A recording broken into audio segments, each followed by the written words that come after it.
Mais uma vez, boa tarde a todos. Ao reiniciar os trabalhos, anunciamos o terceiro painel deste seminário sobre o tema Trabalho Infantil, Diagnóstico e Alternativas. Com a devida autorização, convidamos para compor a mesa Sua Excelência, a senhora ministra Delaide Alves Miranda Arantes, do Tribunal Superior do Trabalho, que atuará como mediadora.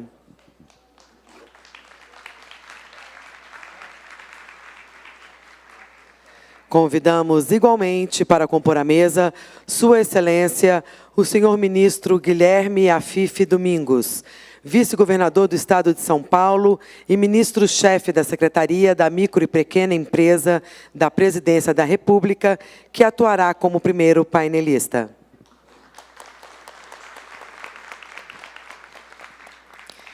E Sua Excelência, o senhor desembargador Ricardo Tadeu Marques da Fonseca, do Tribunal Regional do Trabalho da 9ª Região, que atuará como segundo painelista.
Ao reiniciar os trabalhos, anunciamos o terceiro painel deste seminário sobre o tema Trabalho Infantil, Diagnóstico e Alternativas. Antes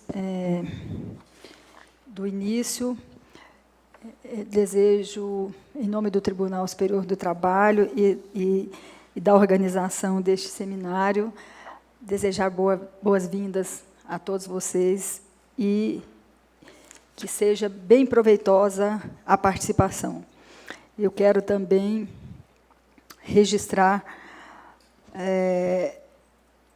os meus cumprimentos à Comissão para a Erradicação do Trabalho Infantil da Justiça do Trabalho, composta pelo ministro Lélio Bentes Correia, ministra Cátia Magalhães Arruda, desembargador Ricardo Marques Tadeu da Fonseca, juiz Marcos Neves Fava, juíza Andréia Sampounoc, juíza Maria Zuília Lima Dutra, juiz José Roberto Dantas Oliva, juiz Platão Teixeira de Azevedo Neto, juiz Zé Palmeira Sobrinho, juiz Renan Ravel Rodrigues e juíza Adriana Campos de Souza.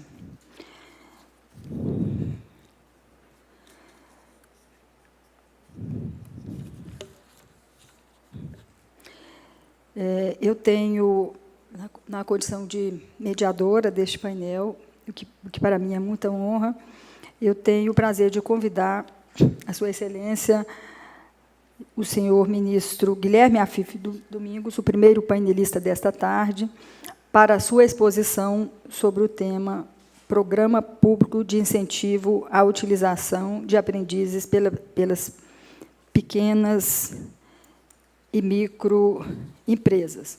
E vou ler, sinteticamente, o currículo de Sua Excelência.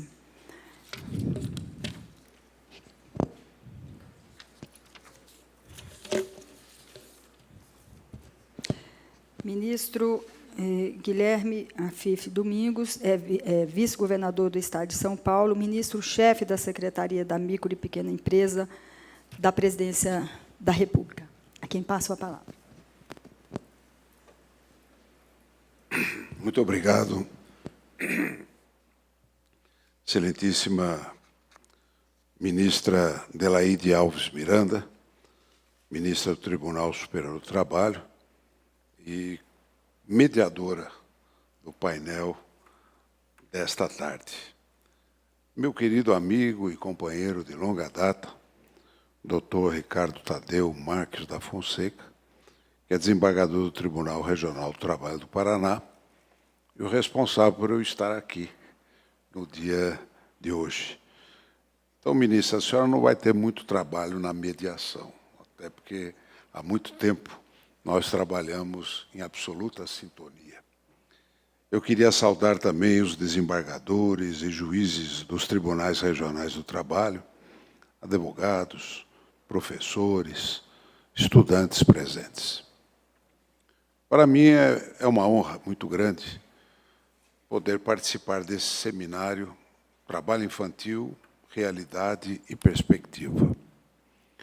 E eu vou falar de um tema que é o tema ao qual sou ligado a toda a minha vida.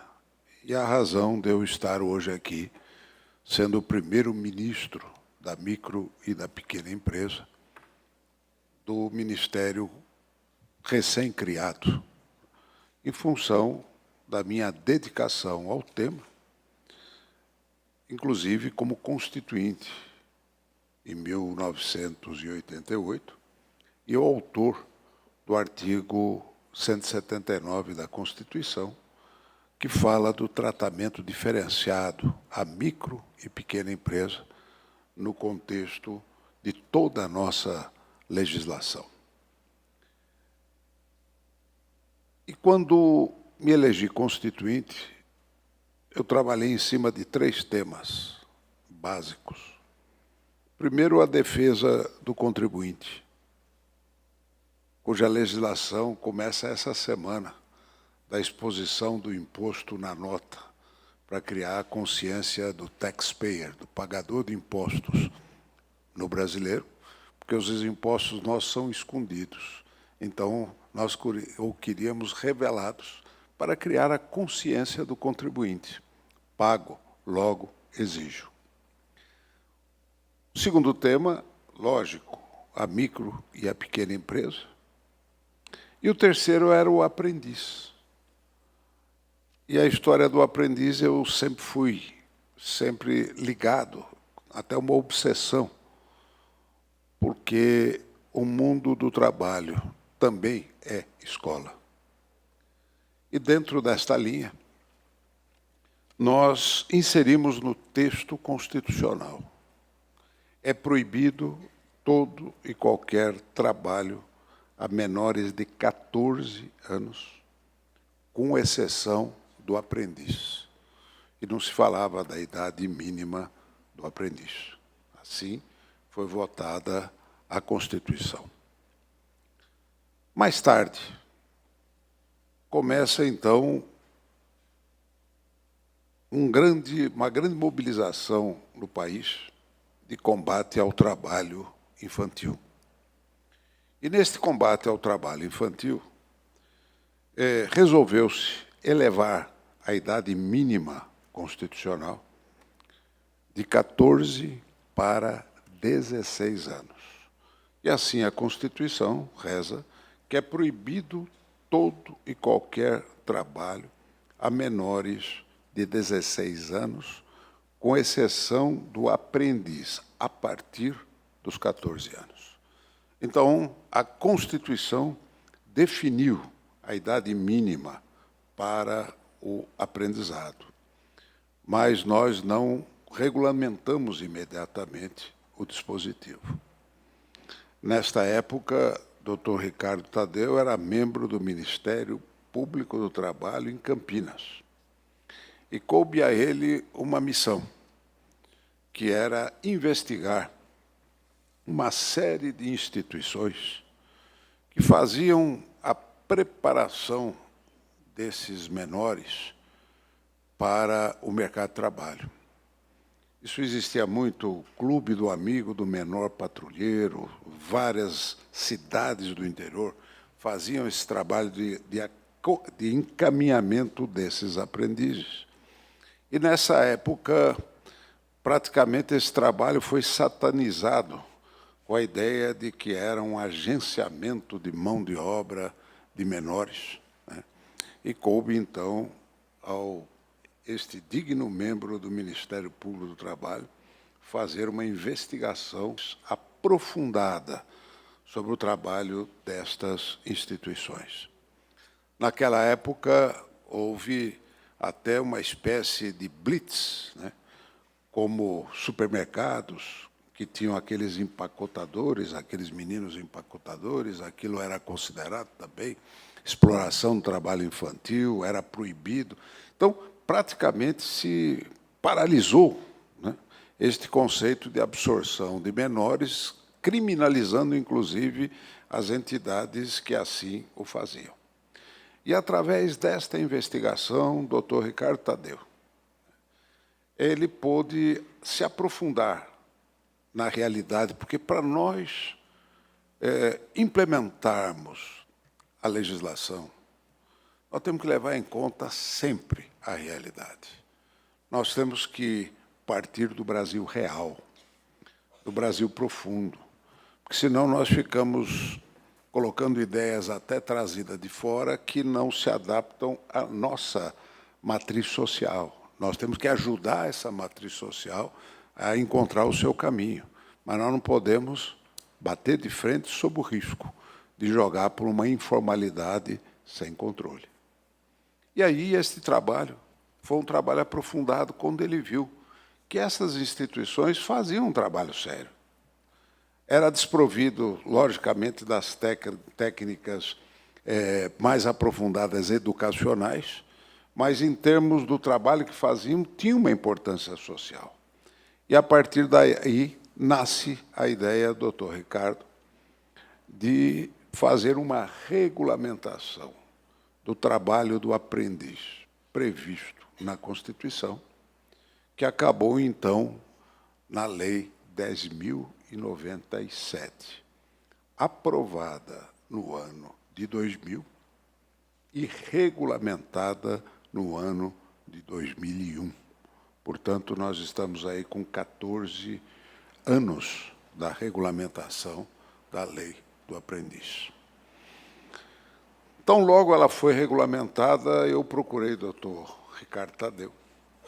Falei, o que nós podemos fazer para ajudá-los na implementação desta lei, porque é uma lei boa, nós consideramos realista.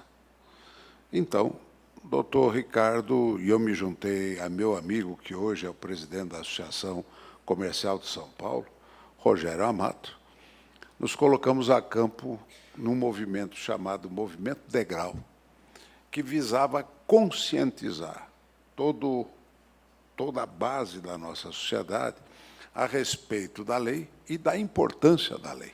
Naquela época se falava muito do primeiro emprego, e o programa de primeiro emprego daquela época foi até um fracasso. Eu até levei ao presidente Lula a ideia dizendo, presidente, esse programa do primeiro emprego que estão fazendo não vai dar certo. O programa que pode dar certo é o programa do aprendiz. Nós temos que nos concentrar na matriz do programa de aprendizagem, na forma como está na lei.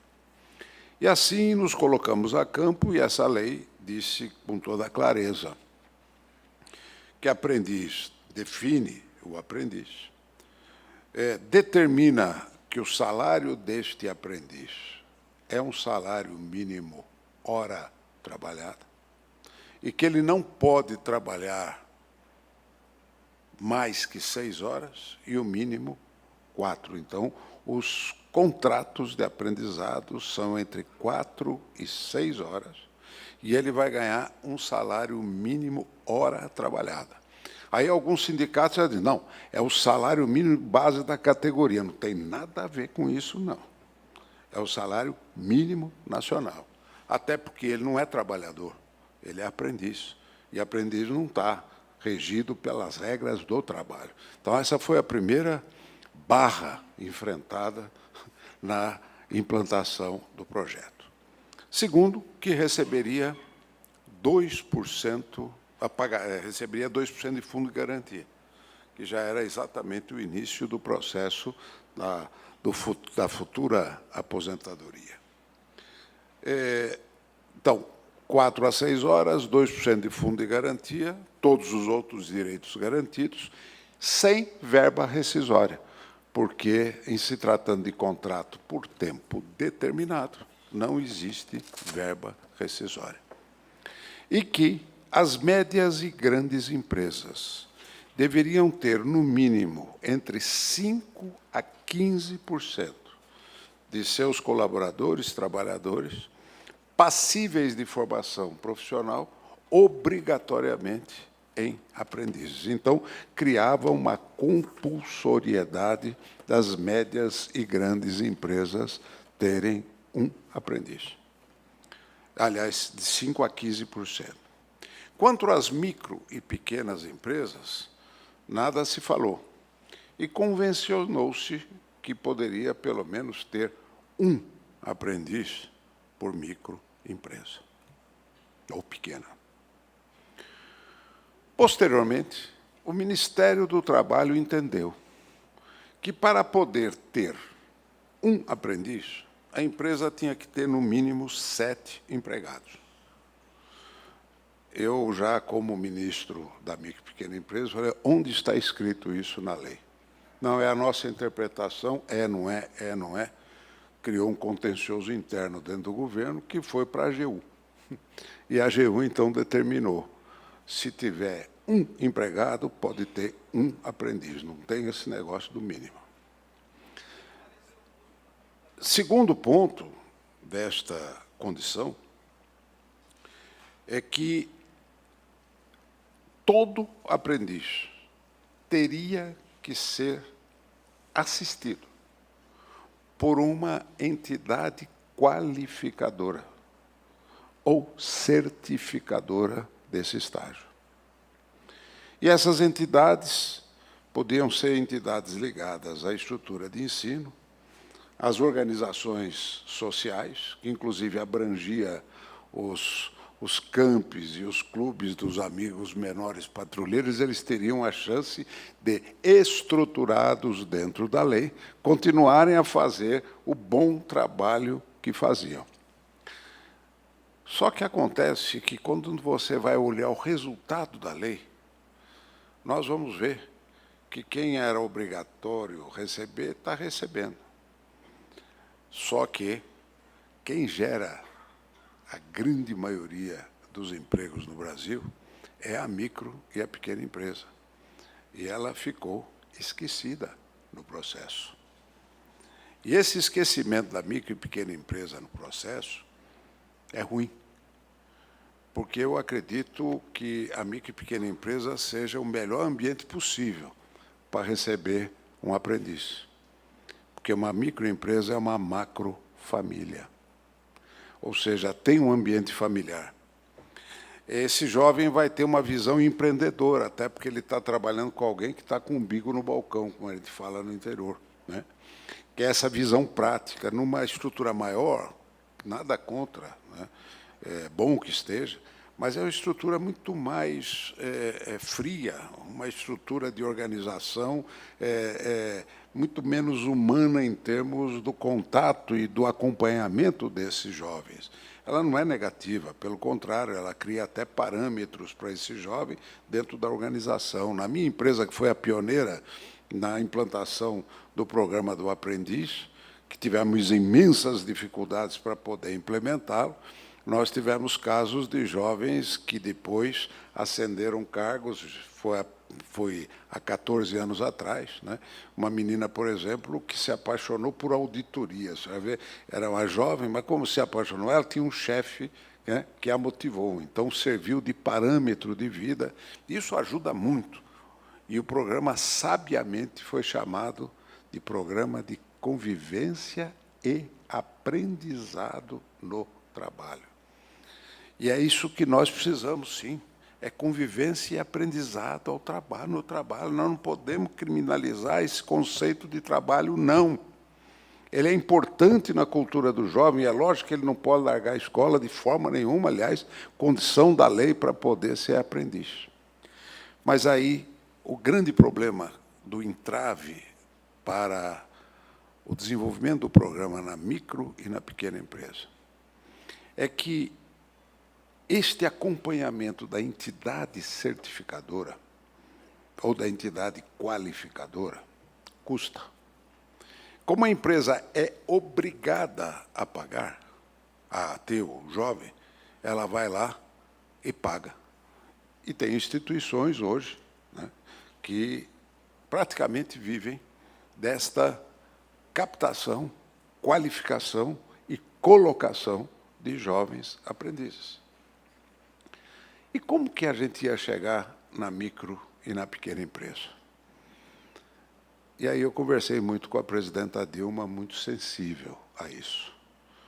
Falei, presidente, nós temos que encontrar uma fórmula. Procurei, logo que eu assumi o ministério, eu liguei para o Ricardo.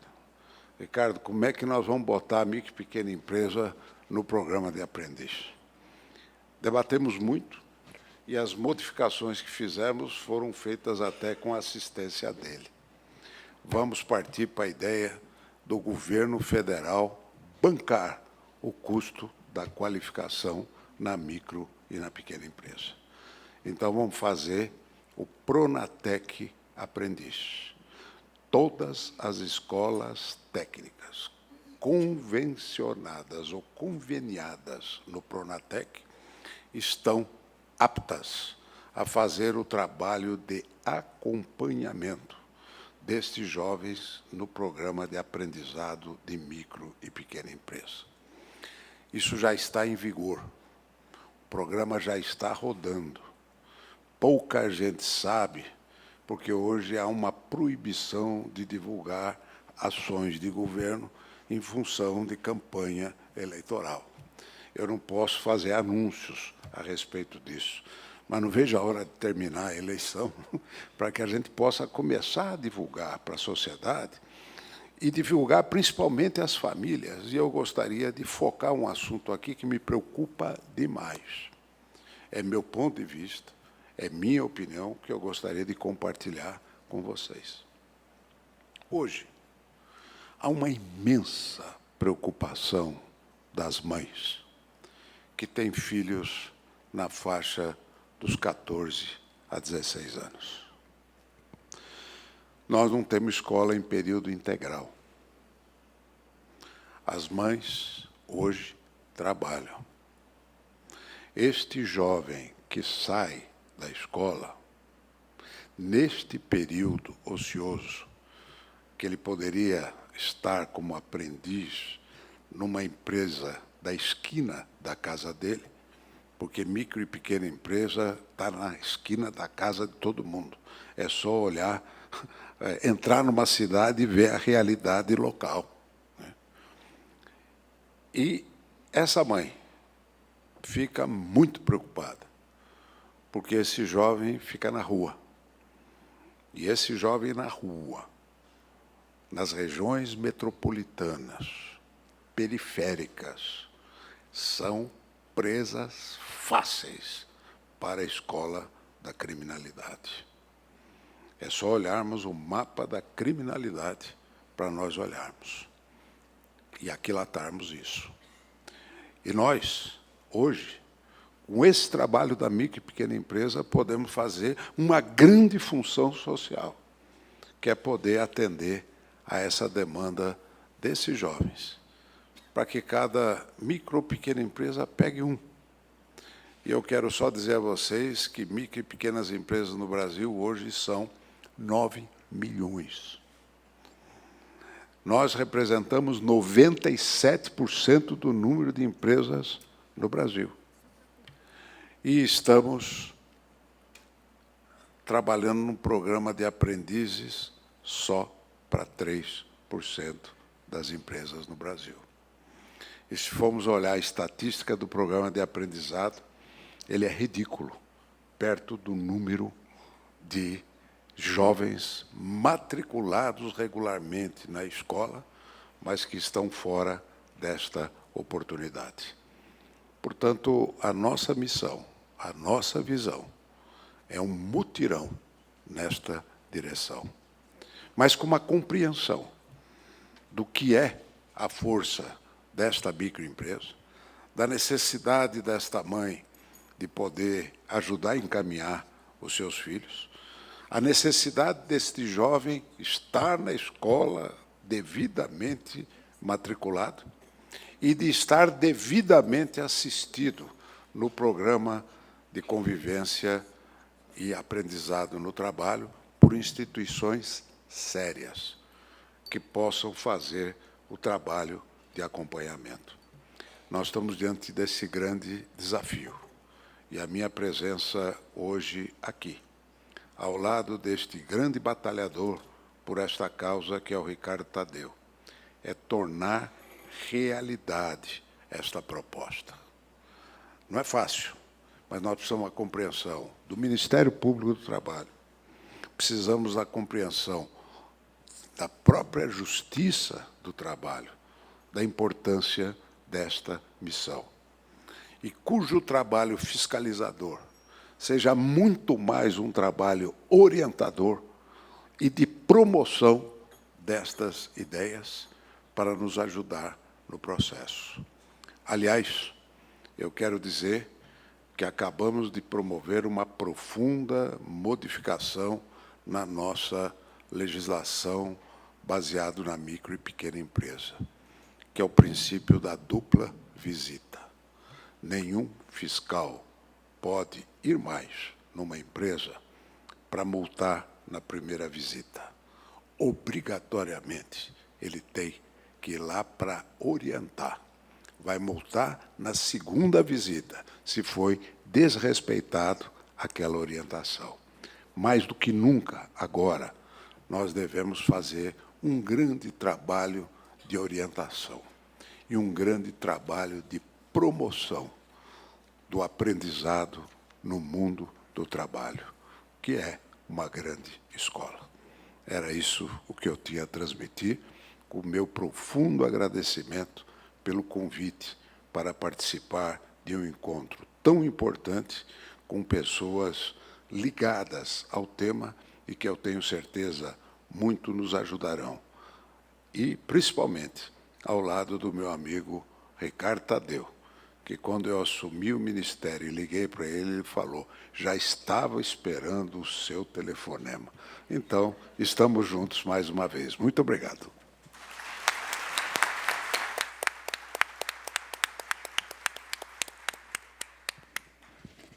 Agradeço a apresentação de Sua Excelência, o senhor ministro Guilherme Afife Domingos, que ainda nos deixou 5 minutos, porque, de acordo com o regulamento do evento, caso haja tempo necessário, nós podemos dedicar um tempo a debates, né? A perguntas do auditório que podem ser encaminhadas por escrito. Então, Sua Excelência nos deixou ainda 5 minutos e vamos fazer o possível para aproveitar em forma de debates. Eu agora passo a palavra à Sua Excelência, o senhor desembargador Ricardo Tadeu Marques da Fonseca, para sua exposição sobre o tema contrato de aprendizagem. O desembargador Ricardo Tadeu Marques da Fonseca é desembargador do Trabalho do Tribunal Regional do Trabalho da 9ª Região. Tanto Sua Excelência quanto o ministro Afife Domingos têm extensos currículos que nós estamos pedindo para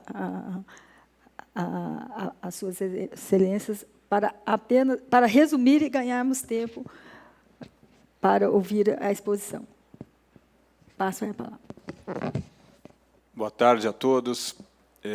Quero, inicialmente, manifestar a minha profunda emoção em estar a falar aqui no Templo Maior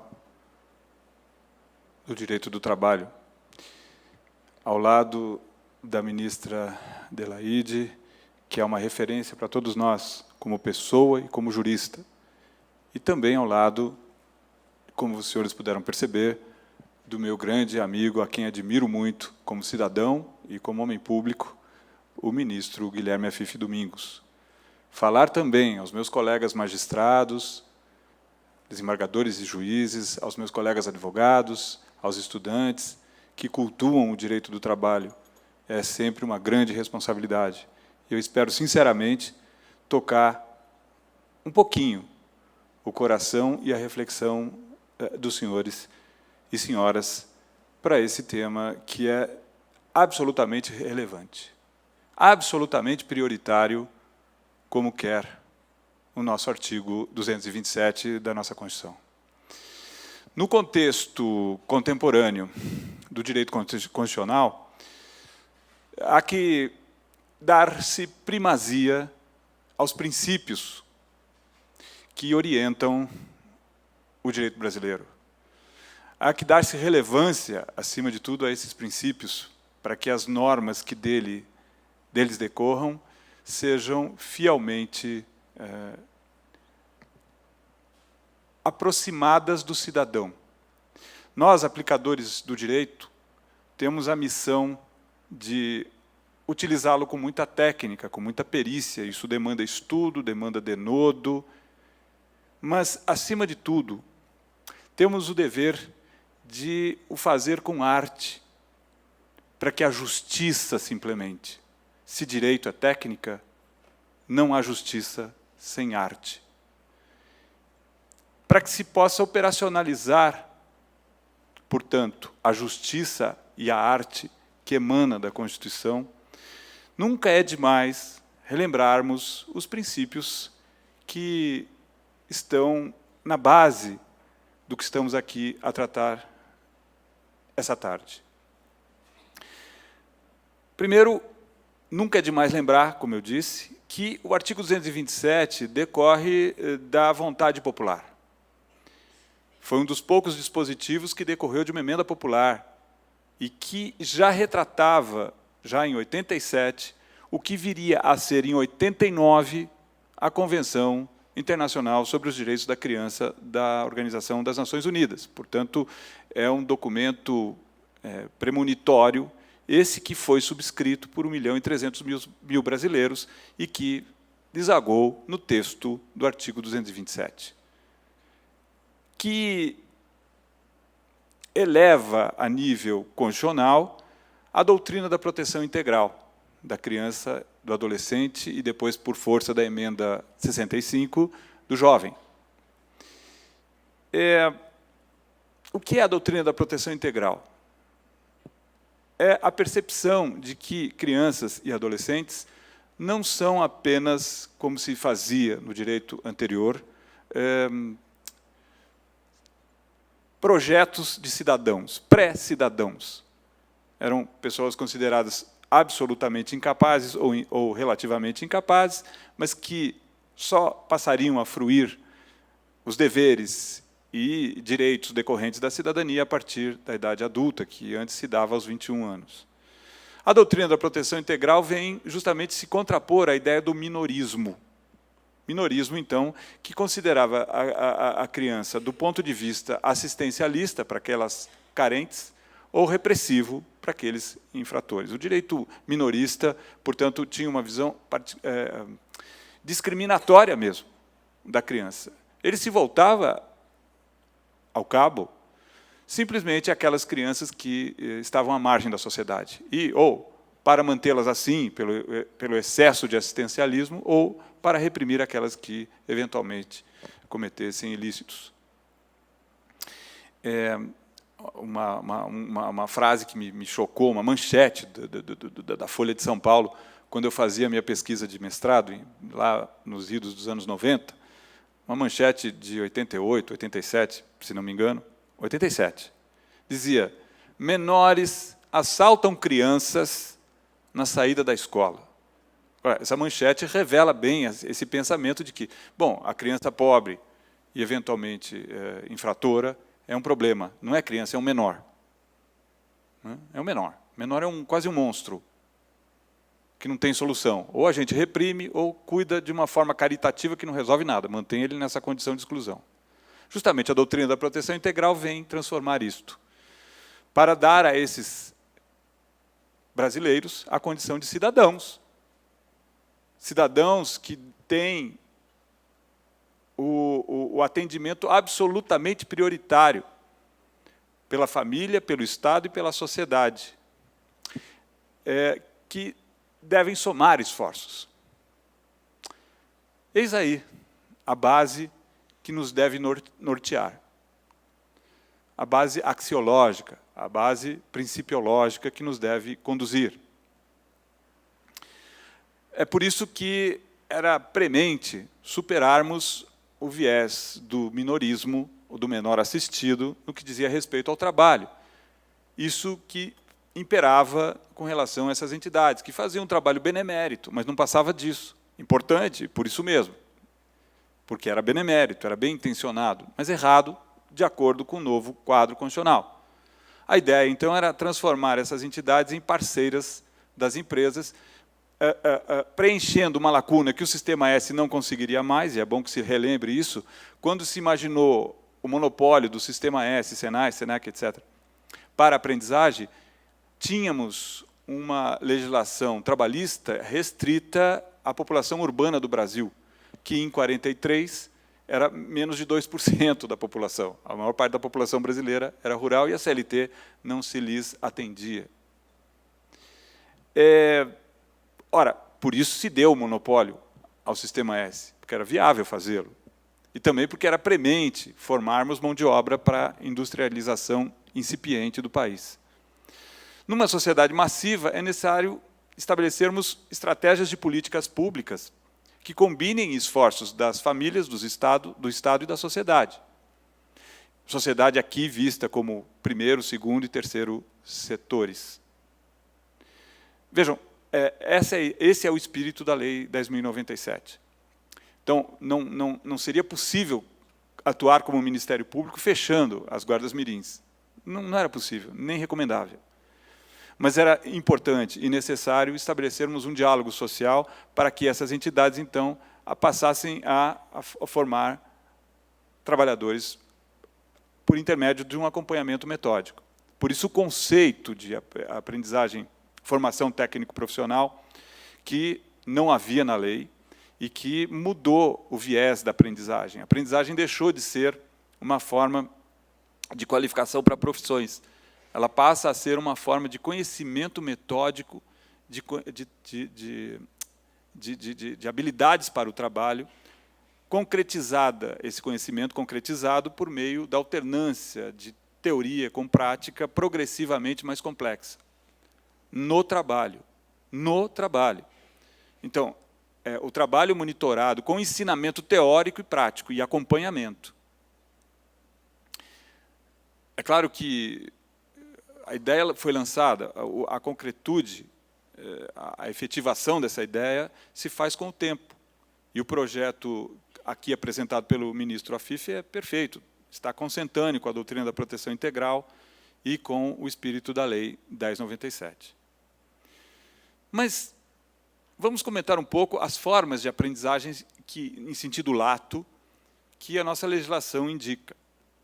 A primeira delas está no Estatuto da Criança e do Adolescente, que se trata do trabalho, educativo, regulado pelos artigos 68 e 69 do ECA. Muita gente entendia isso como algo que legitimava as guardas mirins. Vocês não fazem ideia como foi dura a luta para quebrar o viés minorista nas relações de trabalho. Dura. Foram 10 anos de luta intensa, peregrinando pelo Estado de São Paulo, justamente para superar essa ideia de, olha, o menino pobre é melhor que esteja na empresa do que na rua, simplesmente isso. Não, mas e vocês conhecem os riscos disso? Meninas que engravidam e não têm proteção, acidentes de trabalho sem proteção, enfim, triste. O lado feio da moeda a gente via lá no Ministério Público, mas a sociedade brasileira queria manter o viés minorista. Então, esse convencimento durou 10 anos para se fazer. A gente conseguiu registrar 10.000 guardas mirins, justamente conversando com as entidades. E eu não tinha nem coragem de botar multa no TAC, no termo de ajuste de conduta, porque eu sabia que se eu levasse para o judiciário, eu perderia. Toda a jurisprudência da época legitimava o Decreto-Lei 318 do menor assistido. É claro que eu não dizia isso para cidadãos. Eu dizia, olha, nós temos que mudar isso. Né? A função do Ministério Público do Trabalho é mudar isto. E há um novo ordenamento jurídico. Então, era um acordo moral. E é claro que, como eram pessoas sérias, a gente conseguia fazer. Então, foram 10.000. registros, se estabeleceu essa parceria entre terceiro setor e empresa, e nós lançamos isso como base da ideia. Mas quais são as formas da aprendizagem? O trabalho educativo, então, era acenado como uma alternativa de legitimação do trabalho dessas ONGs, porque ele diz que o trabalho assistido é aquele que se dá por organizações não governamentais e em cuja a prevalência da formação se dá sobre o aspecto econômico. Então, diziam, olha, aqui está a base legal para o trabalho das guardas mirins, assim como está hoje. O argumento que se dava era o seguinte, não, isso ocorre dentro da ONG. Enquanto o trabalho se der dentro da ONG, ok, incide esse dispositivo do artigo 68, que é justamente o patrocínio da ONG e a prevalência da formação profissional sobre a produção. A ONG não visa lucro, então é claro. Mas na medida em que a ONG coloca o adolescente na empresa, desnatura-se o trabalho educativo. Foi o que prevaleceu lá em São Paulo na época, mas eu não sei qual seria a visão do Poder Judiciário. Confesso que o que eu sabia de pesquisas que fazia é que se dava guarida ao trabalho do menor assistido. Mas as ações civis públicas que experimentamos lá na 15ª região foram acolhidas pela primeira instância, pelo tribunal e mantidas pelo TST, o que dava a esperança de dizer, bom, estamos a mudar o quadro. Mas vejam, depois de 10 anos. 10 anos. Ora, além desse trabalho educativo, há o estágio profissionalizante. E veja que aqui havia uma tradição desde o tempo da ditadura. A lei do estágio de que tínhamos conhecimento era dos anos 70. Só que, no tempo da ditadura, o estágio se poderia fazer por escolas técnicas ou por ensino superior, tão somente.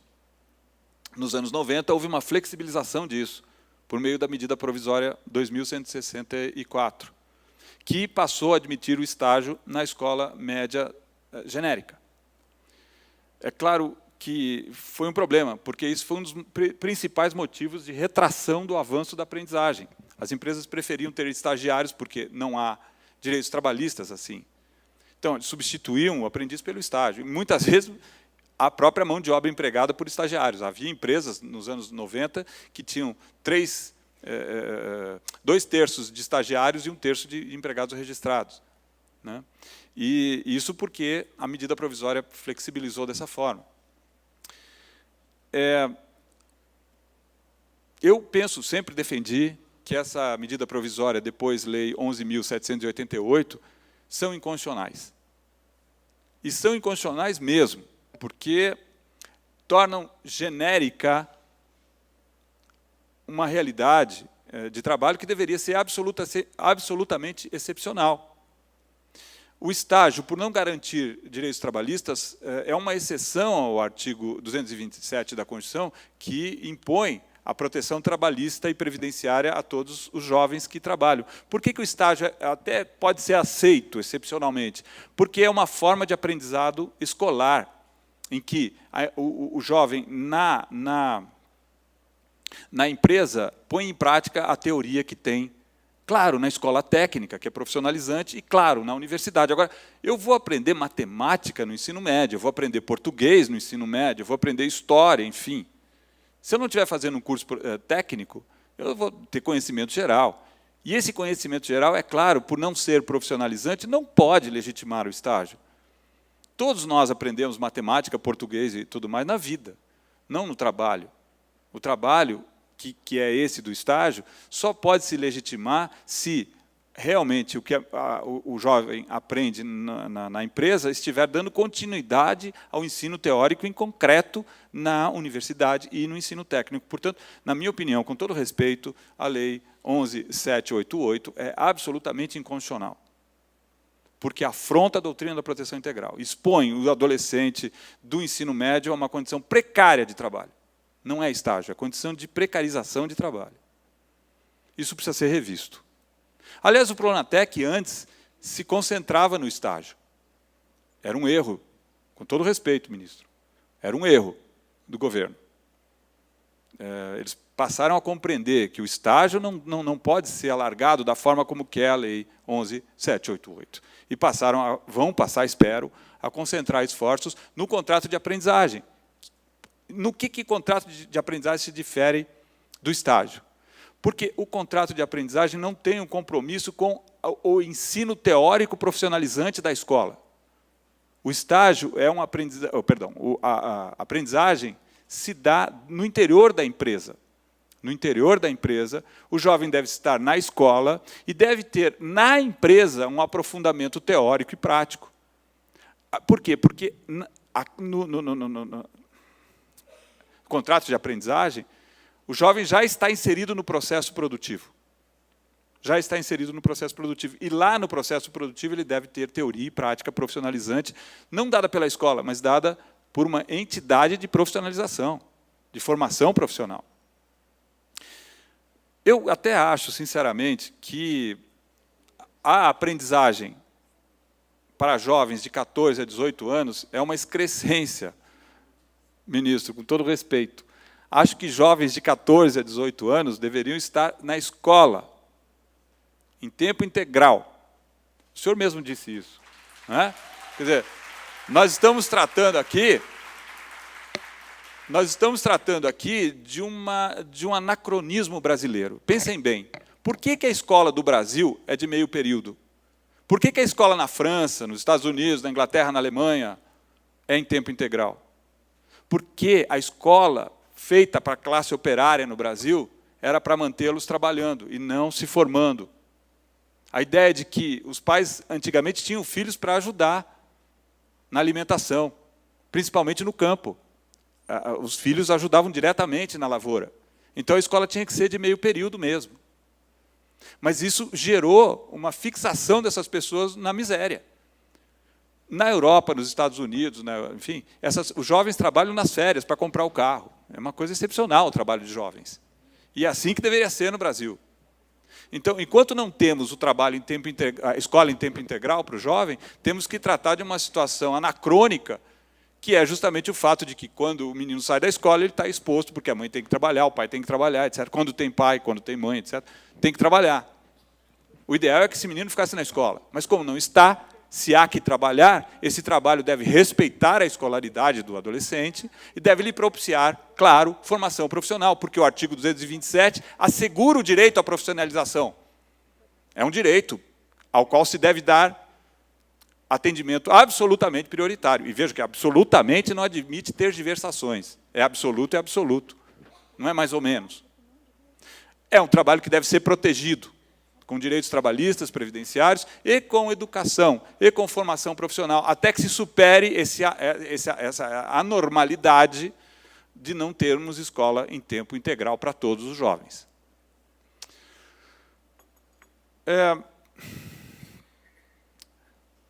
Então, outro aspecto interessante. Quer dizer, a emenda 65 estendeu o artigo 227 aos jovens que, segundo o Estatuto da Juventude, são os cidadãos até 29 anos. Então, de 18 a 29 anos, teremos jovens.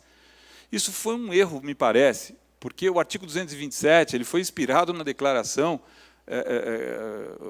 de 59 da ONU, que gerou a Convenção de 89 da ONU, e que se voltava para adolescentes e crianças. De qualquer forma, ok, vamos proteger os nossos jovens. Bom, tudo que é protetivo deve ser aceito e trabalhado. Mas vamos estabelecer critérios minimamente razoáveis para a aplicação do artigo 227. O princípio da proteção integral se justifica porque se trata de pessoas em condição peculiar de desenvolvimento, crianças, adolescentes e jovens. Só que, evidentemente, os adolescentes muito mais que os jovens, as crianças muito mais que os adolescentes. Então, num programa de política pública, ministro, nós temos que priorizar a atenção para o jovem de 14 a 16 anos, depois os 16 a 18 anos, e depois os 18 a 24, e depois ainda tem que pensar lá no de 24 a 29, mas depois. No entanto, não é o que se vê. Né? O Sistema S, com todo o respeito que eu tenho, né? Ninguém pode negar isso. O Sistema S fez em 60, 70, 80, 70 e poucos anos o que a Europa levou 200 anos para fazer. Nós formamos um quadro de pessoas habilitadas a estar na indústria rapidamente. Industrializamos o Brasil. Eles têm todo esse mérito, sem dúvida. Mas não devemos negar. Eles se dedicam muito mais aos jovens de 18 a 29 anos do que aos de 14 a 18 anos. E para eles o que sobra? Não sei. São as organizações não governamentais e o esforço que elas fazem para fazer certo é muito grande e, infelizmente, não fazem grande parte das vezes. A aplicação da portaria 723 do Ministério do Trabalho é muito difícil, mas tem que ser exigida. Não há como se dar ao jovem uma profissionalização excelente no Sistema S e mais ou menos fora do Sistema S, ou nas escolas técnicas também excelente, claro. Mas aqueles que não têm acesso à escola técnica ou ao Sistema S têm que ter uma formação excelente. Então, o terceiro setor deve se qualificar, as organizações não governamentais devem, de fato, se qualificar, ser fiscalizadas pelos conselhos municipais. É essa a função da lei, a finalidade da lei é essa.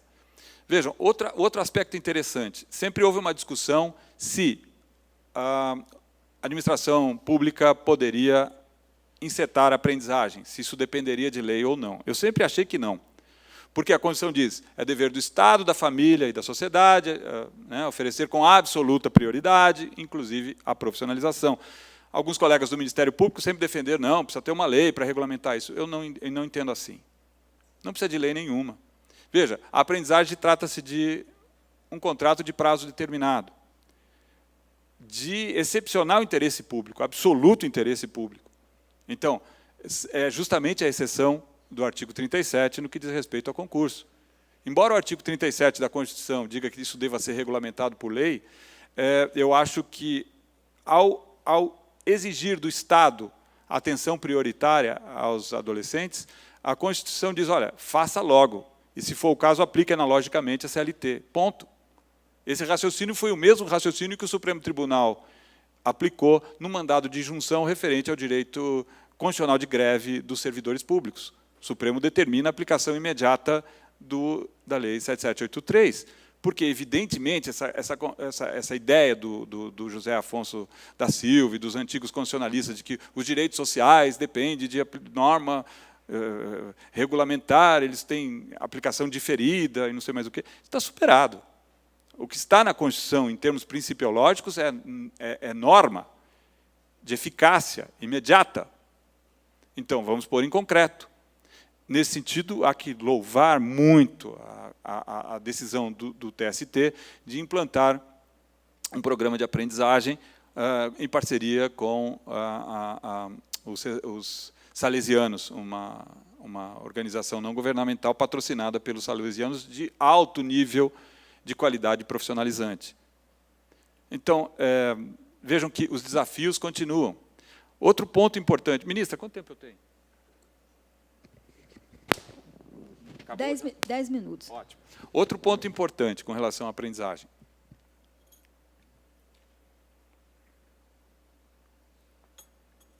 As pessoas com deficiência no Brasil sofrem, não em razão da deficiência.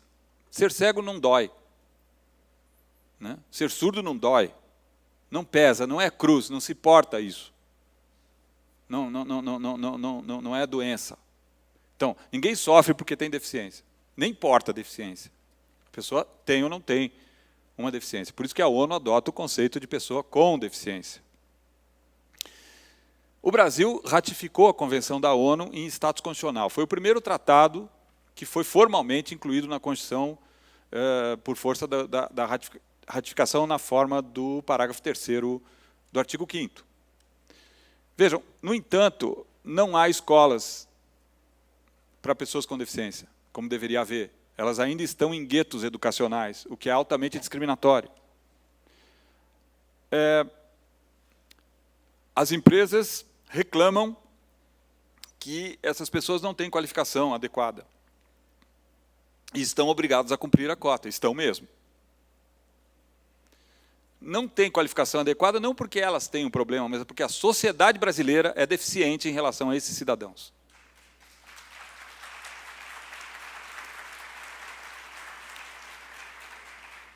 Esse é o conceito político da ONU acerca da deficiência. A ONU superou conscientemente o conceito clínico de deficiência. Ao dizer que pessoa com deficiência é aquela que tem uma limitação, um impedimento, perdão, físico, mental, intelectual ou sensorial duradouro, somado a diversas barreiras e que isso acarreta a impossibilidade de fruição de direitos, a ONU adota um conceito político, que, em síntese, quer dizer o seguinte: quem se recusar a se adaptar discrimina a pessoa com deficiência. Artigo 2 da Convenção. Então, a recusa de adaptação é discriminatória. O artigo 3 diz que a deficiência deve ser, entre outros princípios, mas a deficiência deve ser vista como algo inerente à diversidade humana. Isso é fantástico, isso é revolucionário. Porque antes, o que era fator de estigma milenar, hoje passa a ser uma característica, um atributo do cidadão.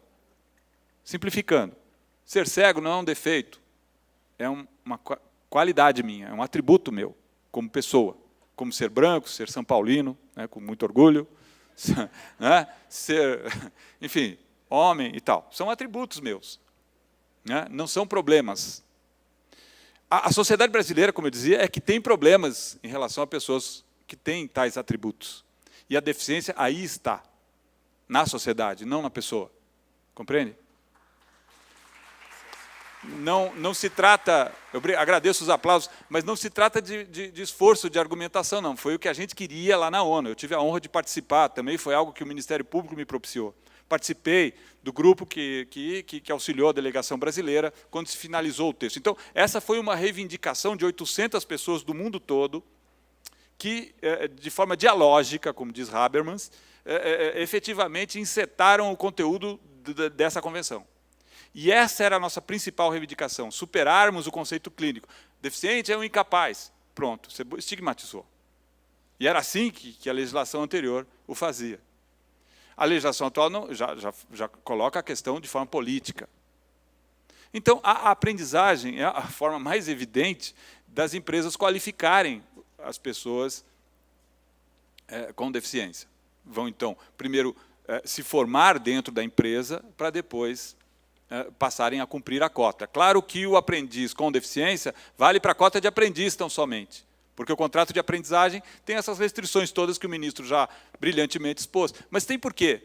Porque não interessa, para um menino que está começando a vida, o fundo de garantia de 8%, ele precisa aprender. Isso sim é importante. A aprendizagem precisa dar a formação profissional. E se for preciso baixar o fundo de garantia, não há nenhuma inconstitucionalidade nisso. E nem algo que possa ser visto com, meu Deus, o aprendiz tem um fundo de garantia menor. Ele está começando a vida, né? Ele precisa aprender. Ora, então, nós temos experiências interessantes com relação a pessoas com deficiência e aprendizagem. A melhor forma de tornar eficaz a lei de cotas. Esse é um tema apaixonante mesmo, a gente poderia falar muito. De qualquer forma, ao investirmos no adolescente, nós provavelmente trataremos da metade desses 3.600.000 jovens, crianças e jovens que estão trabalhando hoje de forma ilegal no Brasil, de 5 a 15 anos. 3.700.000 ou 600.000 crianças e adolescentes. Provavelmente, a metade disso esteja justamente no segmento dos 14 aos 18 anos. E que, certamente, a política pública que vai resolver isso é a ação combinada do Estado, da família e da sociedade, ou seja, das empresas, das organizações do terceiro setor, das escolas técnicas, das universidades. Por que não pode fazer um convênio, por exemplo, com uma universidade, uma empresa e aprendizes? A universidade pode dedicar os seus estagiários a formar aprendizes, a acompanhar. As possibilidades são infinitas. E é isso que quer a Constituição. É claro, não podemos descurar da qualidade dessa formação profissional, mas os mecanismos são absolutamente infinitos. Né? Portanto, independentemente de qualquer questão partidária, porque o ministro Guilherme é um homem que está acima disso, né? É vice-governador pelo PSDB, ministro pelo PT, enfim, está acima disso. Não é isso? Então, quer dizer, ele está preocupado com o Brasil, como todos os políticos deveriam estar.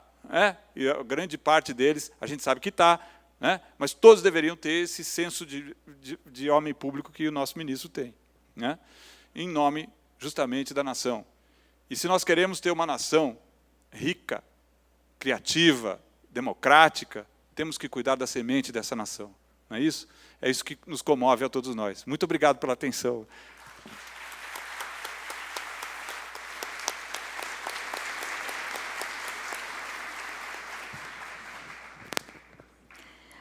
Agradeço a apresentação de Sua Excelência, o senhor desembargador Ricardo Tadeu Marques da Fonseca. Muito obrigada.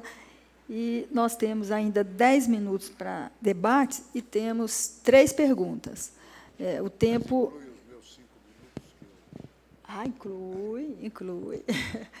E nós, se tiverem mais alguma pergunta para ser encaminhada para a mesa, nós faremos todo o possível para o tempo ser suficiente, e, se não for, eu creio que os palestrantes responderiam para vocês, se quiserem já colocar e-mail para a resposta, facilita bastante.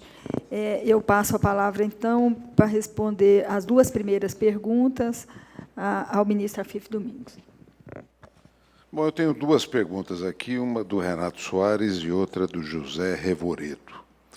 Para responder o José Revoredo, ele me fala a ser realizada pelas ESFL. Eu não sei o que é isso. O que é aí?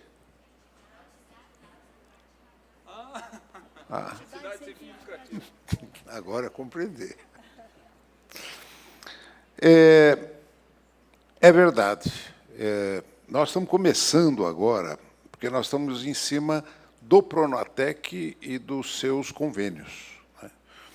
Mas eu acho que nós poderíamos estender, sim. Então, é um aspecto que nós temos que estudar, porque as várias entidades que já estão fazendo esse trabalho no programa do aprendizado, o que seria o Pronatec era poder financiá-las para esta finalidade, desonerando a micro e a pequena empresa. Perfeito. Financiar, inclusive, a formação dos formadores da ONG, não é isso? Sim. Usar o potencial que já está com os professores do Pronatec para qualificar os formadores das ONGs. Então, é um ponto do aperfeiçoamento da legislação que começa agora. Agora, aqui eu vou pedir para o Ricardo responder, pela sua especialização, porque aqui o Renato Soares coloca, ao permitir a contratação de aprendizes por empresa com menos de 7 empregados, não estaria violando o limite máximo de 15% do quadro de empregados? Um estabelecimento com 1 empregado e 1 aprendiz teria 50% de seu quadro composto por aprendizes. Não haveria violação da Lei 10.097, que é uma lei especial? Então, como você que fez a lei... Não. A gente escreve uma coisa, sai outra lá, e o que se aplica é pior ainda. Bom, mas, enfim, a gente faz o que pode, né? Mas, enfim, ministro, estou brincando. Na verdade, veja só, a 1097 não se aplica a pequena e microempresa, né? E não se aplica por determinação do próprio decreto regulamentar. Oliva, como é que é? 5... tem uma lei específica, mas o próprio decreto também. Como é que é o número do decreto? 5589, né? Eu ajudei a escrever e não lembro o número. É isso aí, alguma coisa assim, 5598. O decreto exclui, e a própria lei da pequena e microempresa exclui expressamente. Então, essa questão não tem problema. Veja só, a pequena e microempresa, essa frase do ministro é bacana, né? É uma macrofamília, é outra coisa. Na verdade, são pessoas que estão ali trabalhando, olhando no olho. Eu acho que era o melhor jeito de, por exemplo, colocar pessoas com deficiência. Aliás, eu fiz uma proposta para a deputada Mara Gabrilli, e ela topou, vai ser legal. Nós vamos criar uma política de incentivo para a pequena e microempresa a contratar pessoas com deficiência. Incentivo mesmo.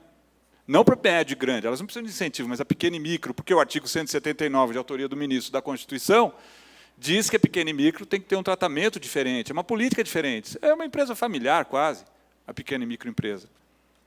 Então, veja, eu não vejo muito problema, não, nem acho que é ilegal, né? Muito bem. Bom, volta um a palavra monte de perguntas, e aqui eu vou distribuindo, se a senhora me permite, ajudá-la na tarefa. Mesmo porque aí Vossa Excelência resume, né? Às vezes tem Tá bom. Pergunta repetida. Tá bom.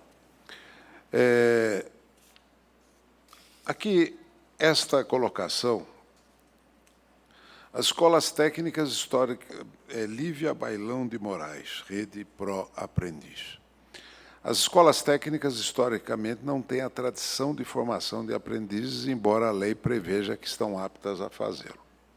Por outro lado, as entidades sociais têm grande experiência na formação de aprendizes e na operação de programa de aprendizagem que demanda densa logística.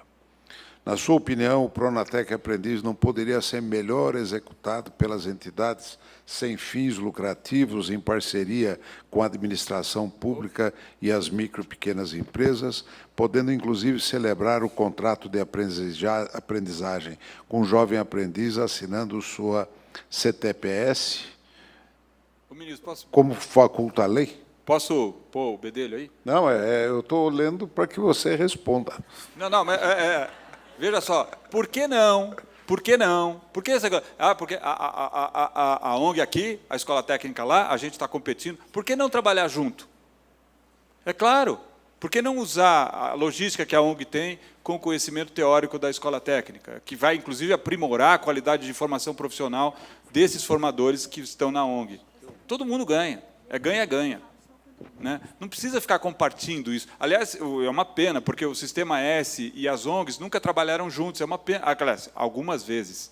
Não posso ser tão enfático nisso. Eu já vi experiências bem-sucedidas em que se somam o Sistema S e as organizações não governamentais. Essa era a ideia da lei, sabe? Fazer todo mundo trabalhar junto. Mas, infelizmente, há uma polarização totalmente equivocada nesse aspecto. Então, assim, eu acho que nada impede que a escola técnica, eventualmente, faça um convênio com uma organização não governamental. A lei já dá esse espaço. Então, o Pronatec nem precisa criar muito, já está. A 1097 é para isso. Não sei, vale como sugestão. Tá? Ministra Fih. Pois não. Eu queria, antes de mais nada, até porque eu concordo plenamente com o Ricardo sobre um ponto, que é a escola em período integral, que não é a realidade atual. Não, enquanto não tem que fazer. Enquanto não tem, essa é a minha preocupação. Até porque eu quero aqui desabafar. Eu estou vendo na campanha presidencial, e até as pesquisas indicam que a sociedade quer a redução da maioridade penal. E eu estou muito preocupado com isso. Eu sou contra. Eu também sou. Também sou.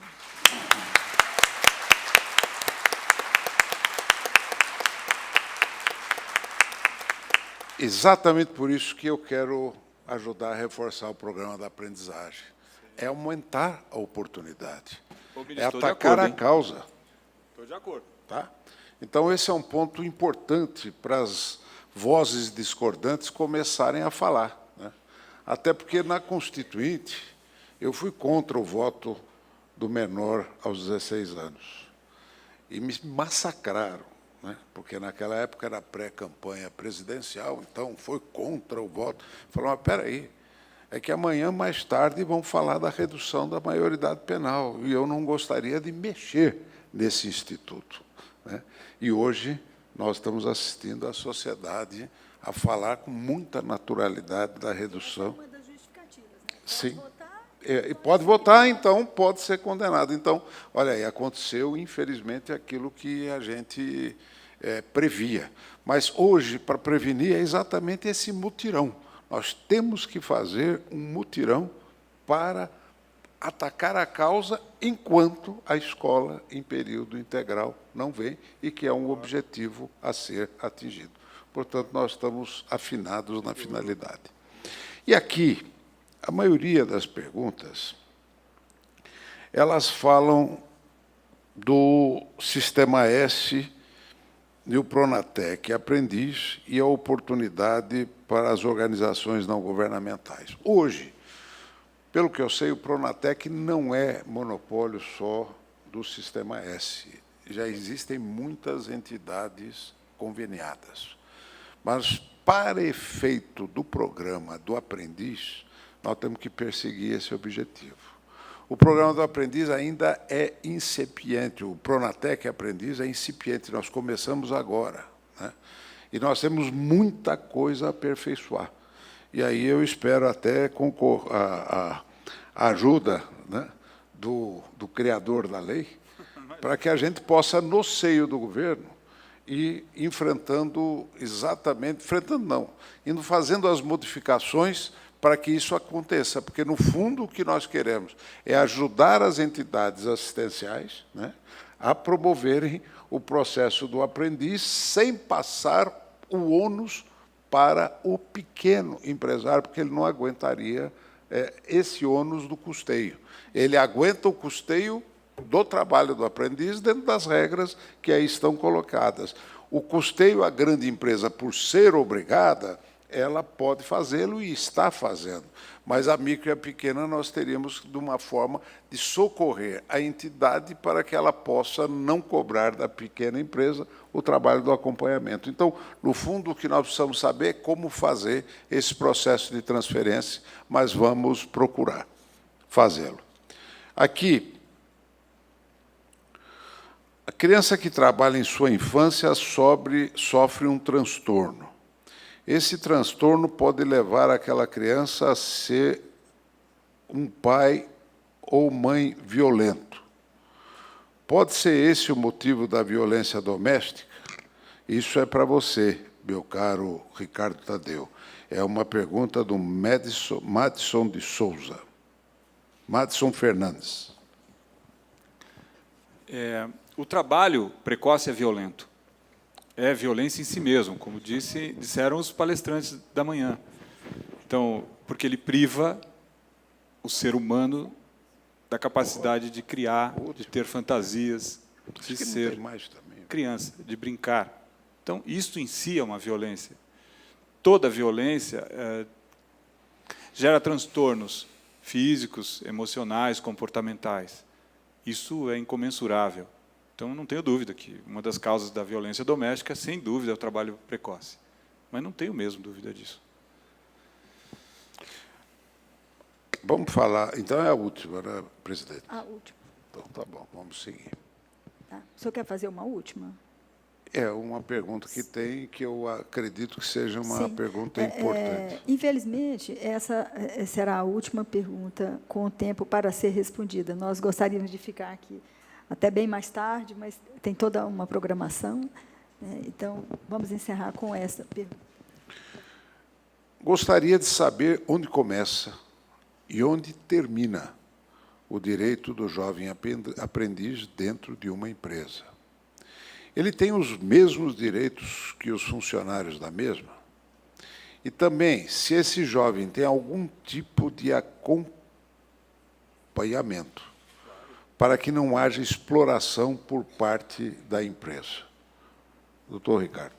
Bom, é isso mesmo, né? Não, primeiro, o contrato de aprendizagem é um contrato especial de trabalho, que tem a finalidade de propiciar formação técnico-profissional, que significa alternância de tarefas teóricas e práticas, metodicamente e progressivamente orientadas.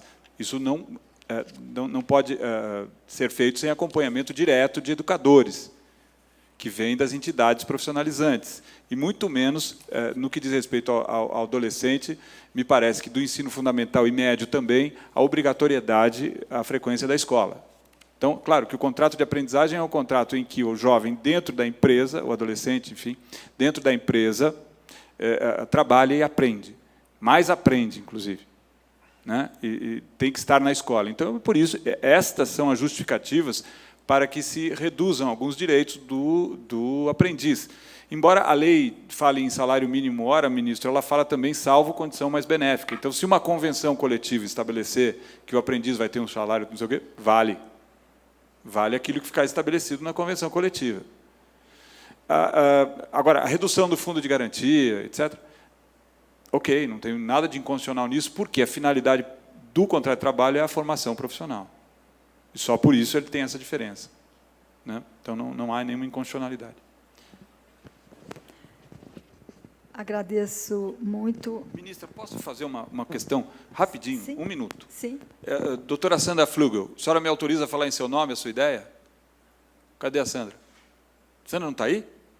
Bom, então, eu me considero com procuração. Presume-se autorizado. Tenho procuração da doutora Sandra Flugel, que é a minha colega lá da 9ª região. Ela deu uma ideia que eu achei fantástica. Ela disse assim, a gente devia produzir uma carta aqui, viu, Oliva? Você ajuda a escrever, quem quiser também? Uma carta para a gente mandar para os 2 candidatos. O que vocês acham disso? Não é legal? Né? A gente poderia eleger os temas centrais, que a gente não quer que nenhum deles abandone, Pronatec, por exemplo, etc., etc., e fazer uma carta que a gente espera que seja uma carta que eles assumam publicamente o compromisso de cumprir. Eu acho fantástico isso. Né? Então, fica a proposta. Ideia da Sandra Flug, não é minha, não. Vamos fazer por aclamação? Eu não sei como operacionalizar, a gente pode até fazer depois. Vamos fazer por aclamação.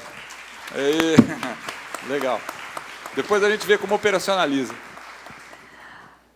Agradecemos muito a presença do ministro Afife Domingos, do desembargador Ricardo Tadeu, e observamos que este realmente foi um painel com exposições muito brilhantes, né? Temos aqui autor da lei de aprendizagem e o autor do artigo 179 da Constituição Federal, né? E eu tenho a honra, foi um prazer rever aqui o ministro Afife, que foi colega constituinte do meu marido, o deputado federal constituinte Aldo Arantes, e estamos muito agradecidos. Registro ainda, antes da palavra final de encerramento, a presença e a participação neste evento de representantes de todos os 24 tribunais regionais de trabalho do Brasil, e com os nossos agradecimentos pela presença de todos vocês, de palestrantes e de todos vocês que aqui participam conosco. Declaro encerrado e passo a palavra para a nossa cerimonialista. Muito obrigada, ministra. E, nesse momento, Sua Excelência, a senhora ministra Adelaide Alves Miranda Arantes, entrega o certificado e medalha comemorativa do Programa de Erradicação do Trabalho Infantil da Justiça do Trabalho aos painelistas.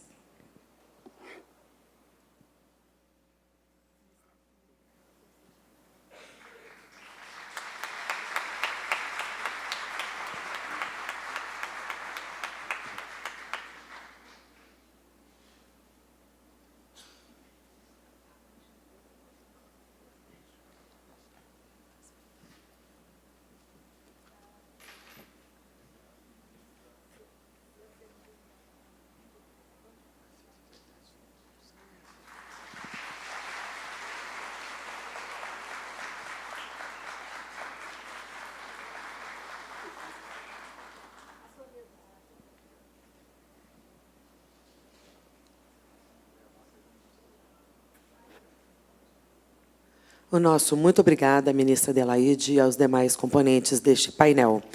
Antes de darmos um intervalo de 15 minutos, tenho algumas informações.